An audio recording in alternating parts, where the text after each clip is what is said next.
Hi, my name is Rhiannon Ridgeway and I am a video game designer. So first things first, I am collaborative with my teammates so that I can work to constantly improve. I have done quite a few projects where the iterations of feedback from others have greatly improved my work. One such project, I was actually able to win a clothing design contest to help a charity for heart disease. I'm also capable of working in a fast-paced environment with consistent production outcomes. This comes from my previous work experience at Starbucks where I had to follow their sequencing program to ensure consistent quality and to make sure everything came out in under about 5 minutes, especially for orders that had 17 pieces to them. So let's go over into the projects that I want to show you today. The first one I'm going to go over is Cookie Run Kingdom. This is a mobile game that was released in the beginning of the year of 2021. And this character, Cookie, is to be released on December 1st. So naturally, I wanted to start with making sketches of this character to kind of nail down what her personality is and what she's obviously going to look like in the game.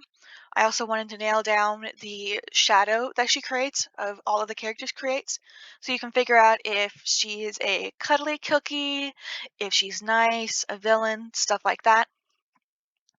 As I was given her backstory and was able to add more details to her backstory myself, she is originally from a desert town and moved to a small snowy village, so naturally she was not going to be used to that kind of weather. So from that, I was actually able to decide where I wanted to give her this poofy sweater dress. That way she can stay warm and prepared for that kind of weather up there. And I did try out a couple of different sweater dress designs, and I eventually nailed down on one where you actually get to see the little chocolate pieces of her flavoring, as she is called Peppermint Bark Cookie.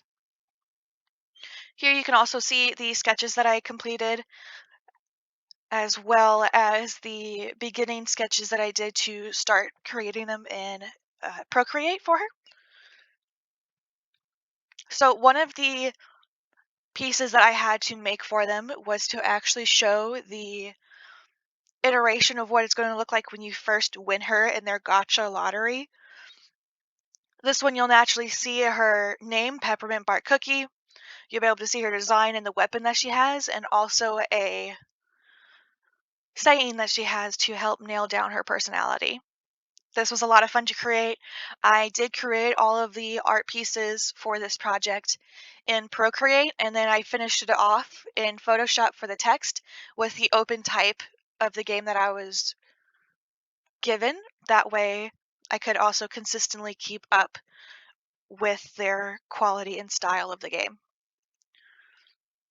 I also created a version where you actually do see her in the little cookie lineup where you can see all of the characters that you have or haven't unlocked yet. This is also where you can change your costume.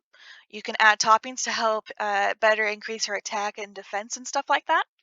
This is also where you can upgrade and level her up.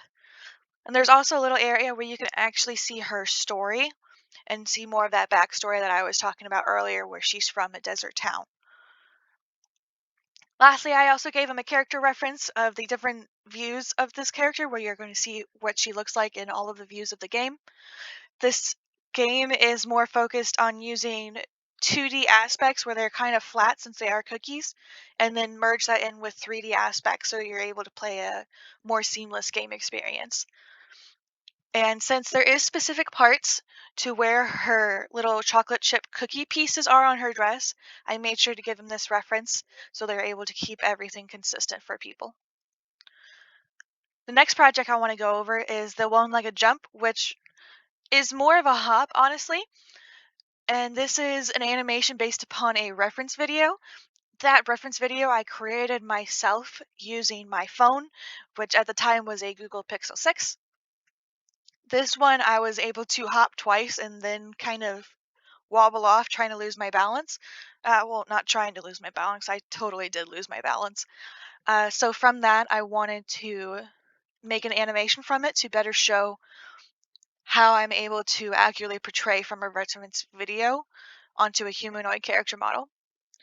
So that first week of the project was, of course, for scripting and sketching, figuring out how to make this character move. And this project took about 2.5 weeks. So let's go ahead and show this. It's just a short, small video. You'll see that I went and hopped twice, and then I would wobble a little bit to catch my balance. And this one is slowed down and not with real time of how fast hops usually are. That way everybody can see the details that I placed into it.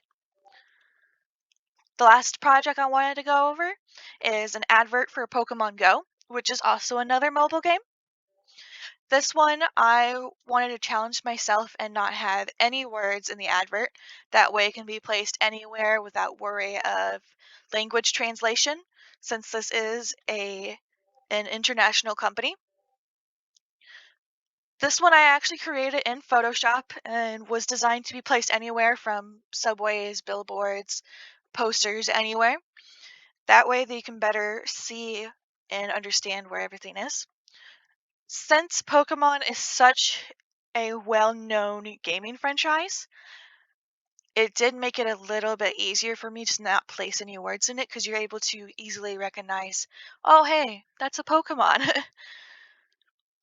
For this one, I actually did have a lot of fun taking the game assets, specifically from the new Pokemon Snap that was released, and masking them onto this background so you can easily see how the game Pokemon Go uses virtual reality to make it seamless into our world.